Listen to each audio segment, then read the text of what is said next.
exciting for a little while. Read books, hold them in your hand, and you'll hippity hoppity clippity cloppity off to a different land. For some of our kids, it really is that easy. Hand them a book and they're off. What's the best part about reading? I can learn very, very much.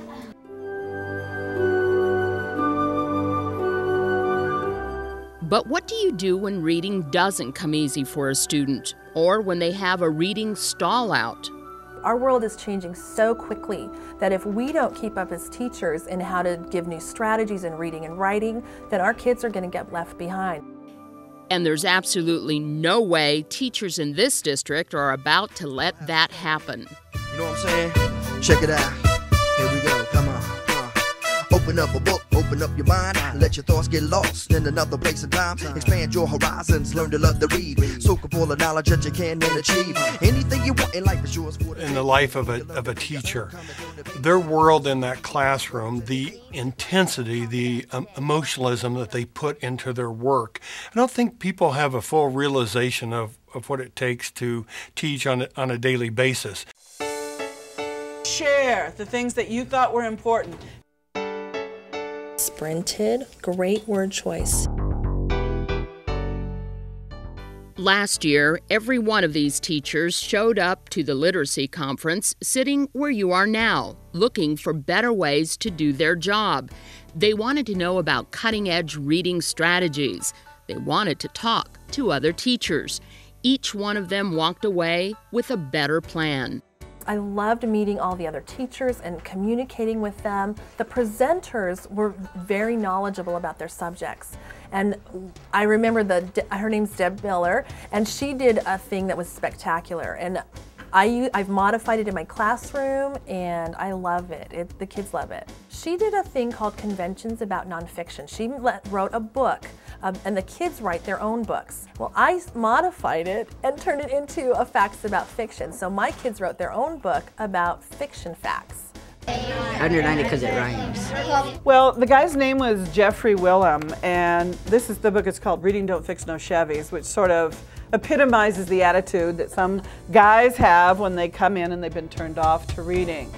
But it also talks about what are the things that really hook boys in. Working in pairs, working as a team. And so it sort of helped me formulate a lot of my curriculum plans for that particular group of kids, a group of struggling readers who are sort of turned off to reading, even in 6th grade. So what was the section about in your own words? I can't say enough about the literacy conference. I mean, what I was saying before was that I was never in college taught how to go about teaching reading strategies, and the fact that they value that the district's focus is reading, I can't say enough about it, and that they're willing to have people come out to personally train us to bring new life into reading and present us with strategies that maybe we all didn't get. Like we'll talk about today, what new learning did you get from the book? And that, incredibly enough, was not part of the teacher curriculum when I first started teaching. It was like you show them, you show them. But instead, I'm turning it around. What did you learn in the book you were reading today? When you were reading the book, you looked at it and you said, I didn't know that. The feedback that we've gotten that is so positive about the literacy conference is, it's like teachers can't wait to see other teachers that they don't see during the year, but they see them at the literacy conference. And they have a great chance to collaborate on the ideas that they picked up the year before. Continuing that work means introducing teachers to evidence-based, time-tested classroom strategies.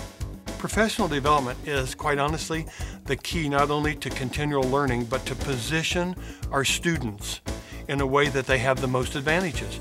And yet, evidence-based programs mean little without the dedicated men and women who stand at the head of that classroom every day.